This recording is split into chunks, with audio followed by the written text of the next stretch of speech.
우리가 크리스천도 어려움을 피할 수 없다, 당한다, 다윗처럼 우리가 꼭 생각해야 되는 것이 있는데 이렇게 생각하셔야 됩니다. 여러분, 땅 위에 보이는 것 밑에 지하수가 흐르다는 것을 믿습니까? 지하수가 흐르거든요. 지하수가 흐를 때 보이지 않습니다.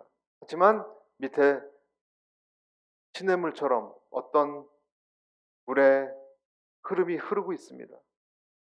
똑같이 여러분, 우리 인생의 겉으로는 어려움이 있을지 몰라도 우리 인생 밑바닥에는 하나님의 지하수가 흘러요. 그래서 우리는 하나님의 인도하심이라고 말해요. 뭔가 흘러요. 믿으시면 아멘 하시기 바랍니다. 은혜의 물이 흘러요. 겉으로는 얼어붙고 깨어지고 그렇게 되어도요, 하나님이 우리 인생의 밑줄기에는 어떤 은혜의 강물을 흐르게 하세요. 시편 1편이에요. 여러분, 시편 1편에 하나님 우리를 푸른 초장에도 누이시고 술 많은 물가로 인도하신다 그랬어요. 그런데 여러분, 그 장면을 생각할 때 언제나 푸른 초장이 있는 것 아니거든요. 사망의 음침한 골짜기로 꼭 통과하게 하십니다. 통과하게 하세요. 그 차이가 뭔가요, 여러분? 이 세상 사람도 제가 말씀드렸죠. 똑같은 비도 내리고 우박도 내리고, 크리스천에게도 비도 내리고 우박도 내리고 햇볕도 비치고 그래요. 좋은 날이 있고 나쁜 날이 있고, 우리에게는 지하수가 흐른다고 말씀드렸어요. 크리스천에게 하나님 믿는 사람과 이 세상 믿지 않는 사람, 이 세상과의 차이가 그렇다면 흐르는 건 알겠는데 한 가지 더 결정적인 차이가 뭔가요? 사망의 음침한 골짜기를 다닐 때 무엇이 있나요? 막대기가 나타나요. 할렐루야. 막대기가 나타나요. 지팡이가 나타나요. 사망의 음침한 골짜기가 옆에 있고 두리번거리고 두근거리면서 지나가는데 내가 진심으로 주님께 의뢰하고 기도할 때는요, 지팡이가 나타나요. 나는 확실히 알아요. 하나님이 도와주고 계시다는. 그리고 어떤 일이 기가 막히게 일어나지 말아야 될 하나님이 막고 있는 일이 일어나고 안 뚫릴 것 같은 일이 열리는 역사가 일어납니다. 일어납니다. 그래서 그때 아는 거예요. 환란이 있지만 돕는 사람이 있구나. 다윗도 그걸 이제 계속 경험하는 거거든요. 이제부터 고통이 있지만 그래서 절망할 필요는 없는 거예요. 유라글로 광풍으로 사도 바울은 배를 타고 항해를 할 때 광풍을 만나는 게 가장 끔찍하다 그럽니다. 원양어선을 탔던 제가 알고 있었던 선배가 있었는데 제일 무서운 것이 태평양 한가운데 밤중에 갑판에 나가는 것은 공포에 그냥 주저앉는데요. 너무너무 무서워서. 깜깜한 하늘에 바다를 볼 수가 없대요. 바람이 불면. 원양어선 타고 갑판 나가지 말라 그럽니다. 어떤 사람은 기절하기 때문에. 유라글로 광풍이 불 때 사람들은 심리적으로 죽어갔습니다. 너무 무서워서. 배가 뒤집힐 것 같다 그래서. 그때 바울이 두려워 떠는 사람에게 뭐라고 얘기했는가? 이런 말을 했습니다. 사도행전 27장 22절에서 25절까지. 내가 너희를 권하노니 이제는 안심하라. 너희 중 아무도 생명에는 아무런 손상이 없겠고 오직 내가 속한 바 곧 내가 섬기는 하나님의 사자가 어젯밤에 내 곁에 서서 말하되 바울아 두려워하지 말라. 내가 가이사 앞에 서야 하겠고 또 하나님께서 너와 함께 항해하는 자를 다 내게 주셨다 하였습니다. 그러므로 여러분이요, 바울에게 하나님께서 어떤 귓전에 음성을 들려주셨어요. 정확히는 왜 그런지는 모르지만 안심하라 그러셨어요. 그래서 안심을 한 거예요. 바울에게는 그 소리가 들렸어요. 여러분, 그래서 저는 여러분들께 꼭 부탁을 드리는 거예요. 하나님이 주시는 여러분의 귓가에 맴도는 소리를 들으시기를 축복합니다. 그 세미한 음성을 언제 듣습니까? 우리가 배가 부르고 편할 때는 절대로 들리지 않습니다. 하나도 들리지 않는 것 같아요, 그때는. 그렇지만 내가 직장에서 나가게 됐을 때, 내가 사랑하는 사람과 이별을 하게 될 때, 고난의 순간에 여러분에게 주시는 하나님의 음성이 그때 있어요. 스쳐 지나갔듯, 번득이듯. 그리고 어떤 사람은 그 소리를 듣고 살아납니다. 반대로 반대 소리 듣는 사람도 있어요, 여러분. 어떤 사람은 어려운 일이 생기면 꼭 그렇게 생각합니다. 난 끝났다. 나는 끝났다. 난 죽을 거야. 다 끝났어. 내 인생이 그렇지 뭐. 안 될 줄 알았어. 나 같은 건 쓰레기야. 아무도 나를 환영하지 않아. 여러분, 이 소리가 들리면요, 그냥 빠져드는 거예요, 그쪽. 여러분, 그 순간에 어려울 때 우리에게 그 소리가 아니라, 괜찮아. 어떤 뜻이 있겠지. 하나님은 나를 사랑. 그 소리 들으셔야 돼요. 교회를 오래 다녔는데도 못 듣는 분이 있어요. 너무 불쌍해요. 목사는요, 부분적으로밖에 못 도와드려요. 여러분 가족들도 여러분 아프고 힘들면 도와줍니까? 쿨쿨 자더라고요, 옆에서 그냥. 제 아내는 저보러 코 골고 잔대요, 본인이 힘들 때. 내가 어떻게 알아요? 여러분에게 순간 번쩍 지나가듯 들리는 음성이, 그것이 부정적인 음성이 아니라 하나님 날 사랑하시. 추한 몰골이지만 좋은 일로 그 소리를 듣는 힘. 내가 인생을 오래 살고 지혜가 생겨서 그 음성 듣는 것 아니에요. 지혜가 생길수록 더 복잡해져요. 하나님이 계셔야 돼요. 음성으로 살아날 수 있게 되는 것입니다. 어떤 사람은 밥을 잘 먹고 일어서는 사람이 있지만 대부분의 사람은 그 자기 소리를 듣고, 자기 소리가 아니죠, 그걸 들어야 일어납니다. 할렐루야! 하나님은 나를 사랑하신다. 이 세상은 살만한 곳이다. 주님은 내 손을 붙잡고 있다. 그 음성이 순간순간, 특히 어려울 때 내 영혼을 감싸고 돌기를, 그리고 내게 있는 모든 훈련들은 나를 굳세게 하는 그러한 훈련. 린다 딜로우라는 이 사람이 만족이라는 책을 썼는데요. 만족이라는 책을 썼는데 어떤 두 수도사 이야기가 나와요. 첫 번째 수도사는 이렇게 얘기했습니다. 하나님, 저는 걸음이 필요해요. 걸음. 늙은 수도사가 하나님한테 걸음이 필요해요. 그래서 걸음 속에 이 감람나무 묘목을 심었어요. 그리고 또 주님, 이 여린 뿌리가 자랄 수 있도록 비가 필요해요. 부드러운 소나기를 좀 이렇게 보내주세요. 하나님이 또 소나기를 부어줬어요. 또 기도했어요. 주님, 태양이 필요해요. 태양이 있어야 이 걸음도 있고 또 이렇게 소나기도 있고 또 개어서 이렇게 잘 이렇게 광합성으로 자라나지 않겠습니까? 하나님이 또 태양도, 바람이 필요해요. 그래 뿌리도 강해지죠. 바람도 보내주셨어요. 하나님, 그런데 서리도 필요해요. 서리가 있어야 더 강해진대요. 서리를 하나님께서 보내주셨는데 잠깐 반짝이다가 저녁이 되니까 죽고 말았습니다, 묘목이. 그래서 이 경험을 옆에 방의 수도사한테 찾아가서 이 이상한 이야기를 해줬어요. 그랬더니 옆에 방에 있던 수도사가 이런 얘기를 하는 거예요. 이보게, 나도 작은 나무를 심었어. 나도 작은 나무를 심었는데 근데 그 나무를 보라, 이렇게 지금 잘 자라고 있지 않느냐. 나는 나무를 하나님한테 다 맡겼지. 어떤 조건도 안 왔어. 하나님은 이 나무를 창조하신 분이니까 나보다 이 나무에 대해서 뭐가 필요한지 더 잘 알고 계시지. 그래서 난 주님 앞에 알아서, 주님, 알아서 이 나무에게 필요한 것 보내주세요. 폭풍이 됐건 햇살이 됐건 바람이건 비건 설이건 주님이 창조하셨으니까 주님이 알아서 해주세요. 그렇게 기도했을 뿐이야. 필요하니까 여러분 우리에게 비바람을 주신 겁니다. 필요하니까 여러분에게 견디기 힘든 태양을 주신 겁니다.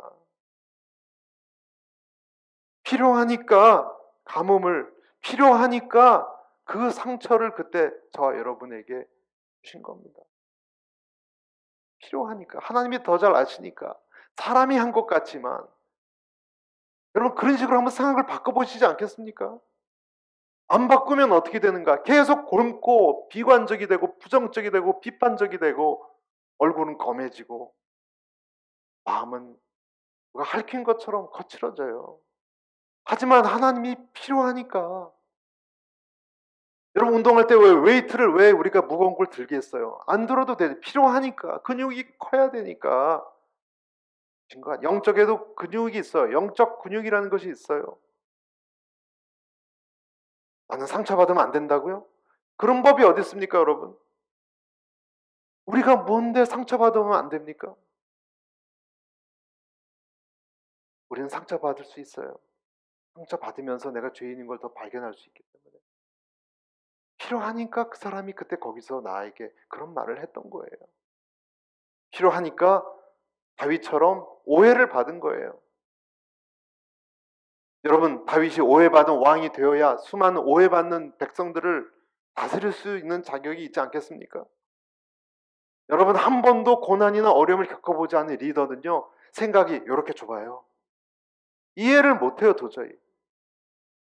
전교 1등만 했던 친구들은 꼭 그런 말이에요. 나는 도저히 공부하면 다 시험 그렇게 못 치는 걸 이해를 못한대요. 내려주고 싶더라고요, 그냥. 어떻게 틀릴 수가 있냐요. 내려주고 싶더라고요. 저 받고 깨지고 무너진 사람이 리더입니다. 회복한 사람. 여호와께서 우리를 찢으셨으나 도로 낫게 하실 것이요 우리를 치셨으나 싸매어 주실 것입니다. 여러분 아시죠? 찢겼다가 싸맬 때 더 강해지는 거. 그래서 다윗을 진흙 속에 떠나게 하신 우리에게 주는 첫 번째 교훈. 다윗을 통해서. 두 번째, 어떤 사람은 사단의 도구가 되게 합니다. 허락하십니다. 그게 누구죠? 사울 왕이에요. 어떤 사람은 고난 속에 진흙탕 속에 훈련시키는 사람이 있고 어떤 사람은 사단의 도구가 되도록 그냥 어쩔 수가 없는 사람이 있습니다. 이 사람이 받는 고난도 있지만 다른 종류의 고난이죠. 어떤 면에서는 자기 죄의 대가죠. 그것을 의로운 고난이라고 말할 수 없어요. 그것은 의로운 고난이 아니에요. 본인이 인간관계를 해치고 그 사람들로부터 받는 고난을 의로운 고난이라고 말하면 안 되는 거예요. 그것은 그 사람의 죄에 대한 대가예요. 얼마나 괴로웠으면 여러분 발작을 일으키고 흉악한 창을 던지겠어요. 질투심에 사로잡힌 것은 의로운 고난입니까? 아니죠. 내 속에 있는 소용돌이를 컨트롤하지 못해서 그래요. 사람마다 화가 나면 소용돌이가 조그만 게 일어나거든요. 이 컵잔 안에 머무는 사람이 있고 이게 퍼져나가서 남을 찌르는 사람이 있습니다. 소용돌이는 누구나 있습니다. 아무리 착한 사람도요. 자존심 상하면 소용돌이가 팽 하고 돌아요. 그것을 주님 앞에 팽 도는 컵을 쏟아놔야 돼요. 그것이 다윗의 시편이었어요. 여러분 기도할 때 다윗이 얼마나 많이 욕을 했는지 아십니까? 하나님 앞에. 다윗의 시편을 보면 적나라한 것이 많아요. 그것을 보면서 1차적 기도라 그러죠. 자기에 있는 독소를 하나님 앞에 다 내쏟는 거예요. 욥기도 마찬가지죠. 사람이 아니라 자기 자신에게 쏟으면 우울증이 돼요. 하나님 앞에 내어 쏟고 퍼붓는 거예요. 하나님 앞에. 왜 이렇게 하십니까? 기도거든요. 그러다가 음성을 듣는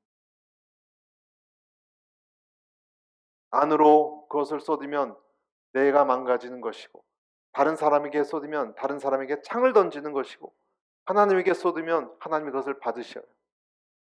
예수님이 그 십자가로 독을 마시신 거예요. 그래서 예수님이 십자가 돌아가실 때 독을 나한테 다 쏟으라라고 말씀하시는 거예요.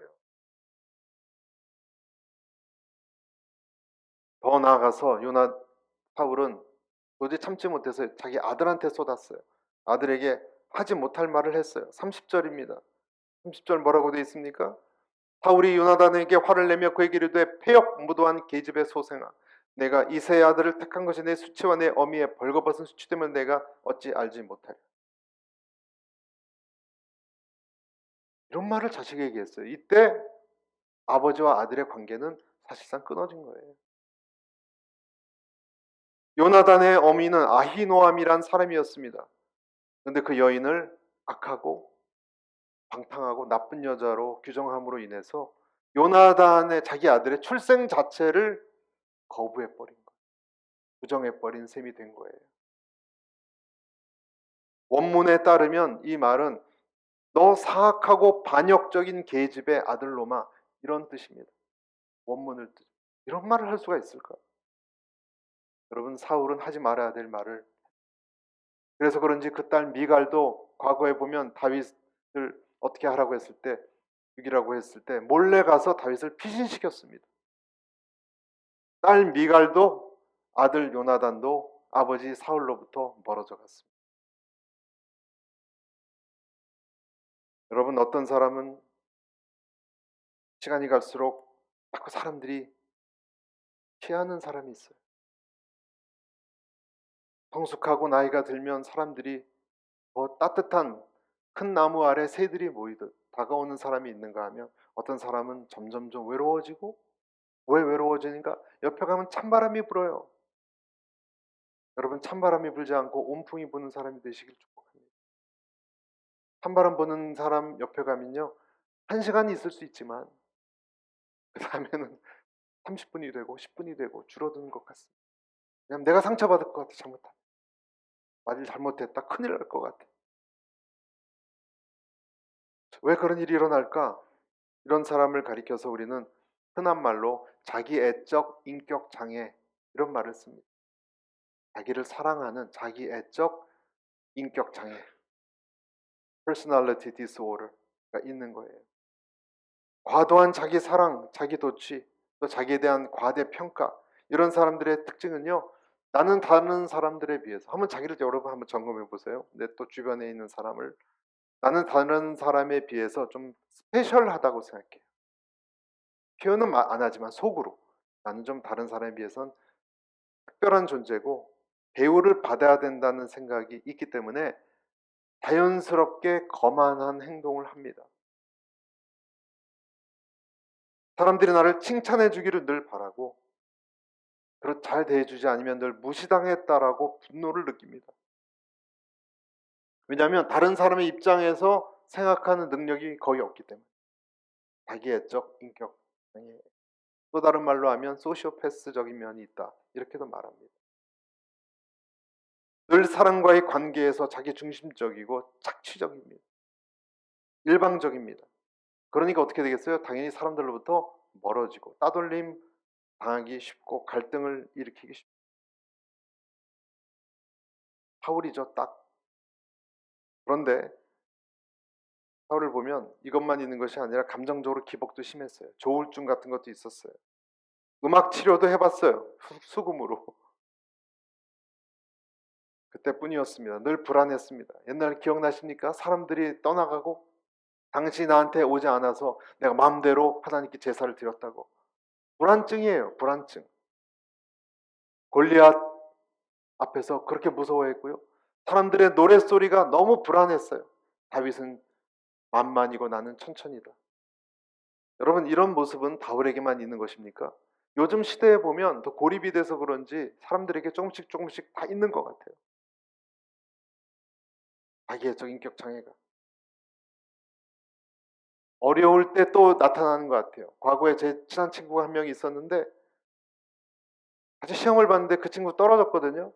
그래서 위로해 준다고 찾아갔더니 뭘 이제 맛있는 거 사준다고 불러서 이런저런 걸 사주는데, 얼굴 눈빛 자체가 벌써 이렇게 감당이 안 되나 봐요. 본인으로서는 자존심이 상해서.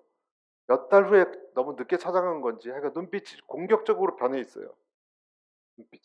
무슨 말을 하다가 야, 이번엔 네가 실수했지만 내년엔 잘 시험 보라 그랬더니 대뜸 내가 실수했는지 아닌지 네가 어떻게 알아? 내가 봤어. 내가 원래 그런 실력이야. 이런 표정으로 어휴 저 되게 힘들었어요. 위로를 못 하겠더라고요. 여러분 누구든지 코너에 몰리면 평소의 모습이 아닌 얼굴이 나옵니다. 다시는 그의 왜 우리의 모습이. 우리는 정말 그런 혜택받지 못한 상황에서 오래 지냈던 사람들을 아픔들이 있는 사람들을 그래서 내가 이해 못한다고 쉽게 판단해서는 안 되는 것입니다. 우리도 다 어떤 면에서는 우리도 역시 그런 상황이 오면 공격적이 됩니다. 나도 역시 그럴지 몰라요. 하나니까 안 나타나는 것이지. 눈이 녹으면요 다 드러나잖아요. 우리는 조금씩 자기를 과대평가하고 자기 중심적이었습니다. 그런 면에서 우리는 조금씩 다 사울과 같아요. 여러분 자존감이 떨어지면 자존심이 올라가는 것 아세요? 시소이론이라 그래요. 시소이론. 자존감이 떨어지면 자존심이 올라갑니다. 그래서 그런 사람들은 자존감이 없는 사람들은 그런 젊은 사람들이 조금 이렇게 비싼 차를 사거나 성공하면 이러고 다녀 이러고.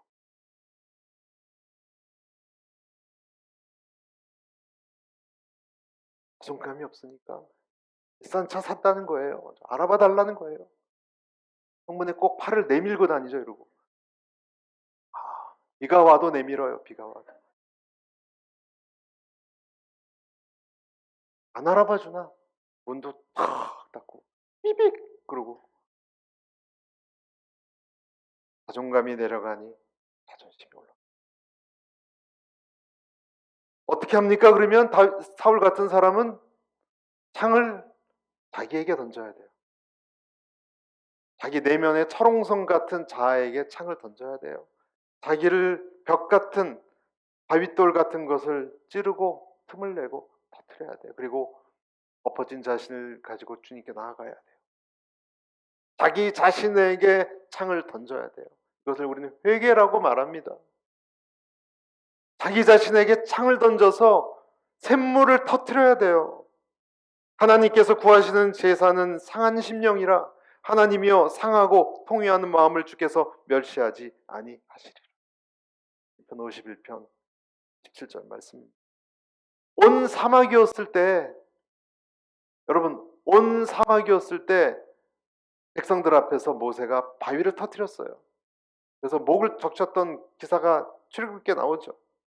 그 물을 먹고 살아났습니다. 그것이 뭡니까?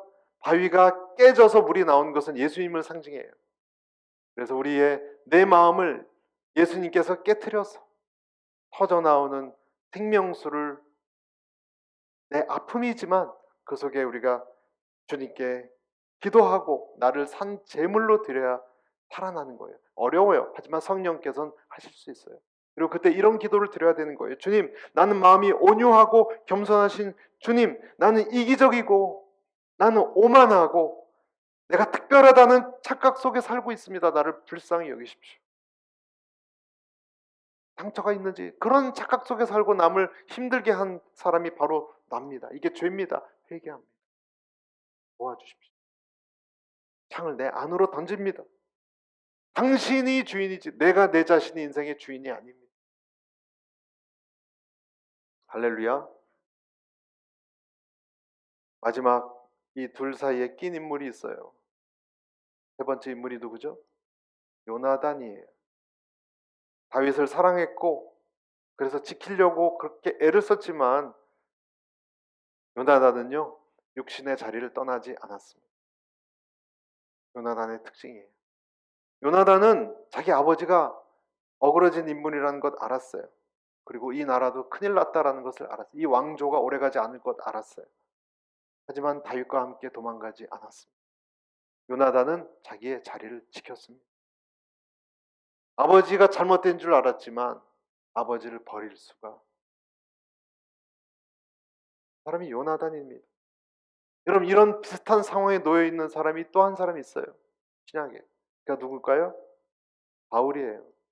바울은 이 세상이 너무 힘들고 공격을 많이 받았고 주님께 떠나가고 싶었지만 자기의 사명이 있었기 때문에 떠나가지 않았어요. 그래서 빌립보서 1장 23, 24절에 이런 고백을 합니다. 같이 읽어볼까요? 시작. 나는 둘 사이에 끼어 있습니다. 나로서는 몸을 떠나 그리스도와 함께 사는 삶이 훨씬 더 좋습니다. 24절. 그러나 여러분을 위해 내가 육신에 머무는 것이 더 필요하다고 생각합니다. 마지막 순간까지 요나단은 이스라엘을 떠나지 않고 왕궁을 떠나지 않고 블레셋과 전쟁 때 아버지가 죽는 날 자기도 죽었습니다. 끝까지 전투를 치렀습니다. 하지만 그 자신은 자기 미래가 누구의 손에 결정되는지는 요나단은 알고 있었어요. 그래서 다윗에게 이런 말을 해요. 사무엘상 20장 13절에 여호와께서, 그러니까 요나단이 자기 친구 다윗에게 한 말이에요. 여호와께서 내 아버지와 함께 하실 것 같이 너와 함께 하시기를 원하노니 15절 또 이렇게 얘기합니다. 여호와께서 너 다윗의 대적들을 지면에서 다 끊어버린 때에도 너는 내 인자함을 내 집에서 영원히 끊어버리지 말라. 다시 무슨 말입니까? 하나님께서 너와 함께 하시고 너의 대적을 하나님은 다 물리칠 거다. 네가 가는 곳마다 너는 승승장구할 것이다. 그때 나를 좀 기억해라. 날 기억해. 내 후손도 기억해달라.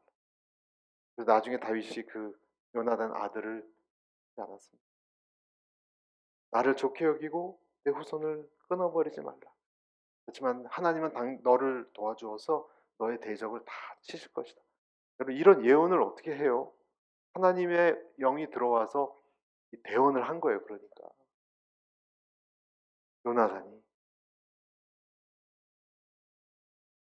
여러분 이것은 그리스도 앞에 요나단의 모습은 우리의 모습이에요. 그리스도가 지금 떠나갔잖아요. 여러분 부활 승천하셨잖아요. 우리도 주님과 함께 있고 싶잖아요. 그리스도 앞에 있는 우리의 모습이에요. 그리고 나를 기억해달라. 이것은 라합이라고 아시죠? 라합이 붉은 줄 그 여리고성 무너질 때 우리 가족을 기억해달라. 그 하나님의 사람을 숨겨줬잖아요. 숨겨준 라합을 나중에 살려줬잖아요. 이것이 다 그런 상징적 이유가 있는 거예요. 우리도 주님께 기도하는 거예요. 하나님, 팬데믹도 있고 이 어지러운 세상에 살아가는데 하나님은 붉은 줄을 내려 달고 있으니 나를 기억해 주십시오. 앞날을 부탁하는 거예요. 하지만 현실은 살아가는 거예요. 요나단을 통해서 우리가 배우는 거예요. 현실을 하나님께 부탁해도 현실을 떠나지. 여러분, 사랑하는 성도 여러분, 주님이 우리에게 주신 이 세상에 내 할 일을, 내 사명을 떠나지 않게 되기를. 여러분이 속해 있는 가정이 아무리 힘들어도 내가 섬기는 직장에 까다로운 상사가 있어도 하나님이 나를 보내시는 곳이에요. 내 남편이 나를 힘들게 해도 내 자녀가 힘들게 해도 내가 속한 공동체 모르겠습니다. 우리가 교회에서 일할 때 교회에서 힘든 일이 있어도 여러분 떠나지 마십시오. 우리가 해야 할 일이 있기 때문에 그렇습니다. 에베소서 5장 21절에 보면 그리스도를 경외함으로 피차 복종하라. 에베소서의 이런 말씀은요. 여러분 초대교회 크리스천들은 노예들이 많았어요. 인구의 3분의 1 이상 아니 반까지도 보는 사람이 있어요. 노예였어요. 노예들의 크리스천이 많았어요. 크리스천들은 모여서 기도하고 눈물로 기도하고 하나님 말씀 듣고 다시 어디로 돌아갔습니까? 자기 주인의 노예의 자리로. 그들의 발을 닦아주고 음식을 준비하고 때로는 매를 맞으면서 그의 길을 떠나지 않았습니다. 수많은 노예들이 로마 제국을 변화시킨 거예요. 섬김의 자리로 돌아갔습니다. 사울 왕 자기 아버지에게 실망하고 낙담했지만 요나단은 자기 자리를 떠나지 않았습니다. 병든 어머니를 여러분 떠나지 마십시오.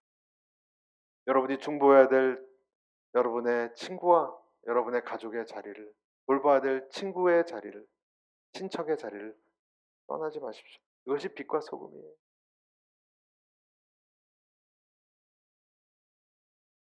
말씀을 마치겠습니다. 세 사람에 대해서 말씀드렸는데 세 사람의 모습을 우리에게 다 가르쳐 주는 거예요. 한 사람은 어디로 갔습니까? 광야로 갔습니다. 그때 하나님은 그런 음성을 다윗에게 들려주셨을 것입니다. 혼자 가라. 혼자 가라. 요나단도 의지하지 마라. 너 혼자 해. 나를 의지해. 네 귓전에 맴도는 내 음성을 들어. 훈련받아. 강해져. 이 소리를 듣고 나갔을 것입니다. 둘째 사울에게 하나님은 뭐라고 말씀하시겠습니까? 너는 내 몸에 있는 내 마음에 있는 죄를 다스려라. 다스려라. 다스리지 않으면 넌 영원히 멸망의 길로 갈 거야. 사울에게 주셨던 하나님의 음성이었을 것입니다. 요나단에게 주님은 뭐라고 말씀하십니까? 참고 기다려라. 그 예수를 바라보고 내 일을 다 착하고 충성된 아이죠. 여러분 이 음성을 여러분 이곳에 있는 저와 여러분 각자가 듣고 승리하시는 우리 삶이 되시길 축복합니다.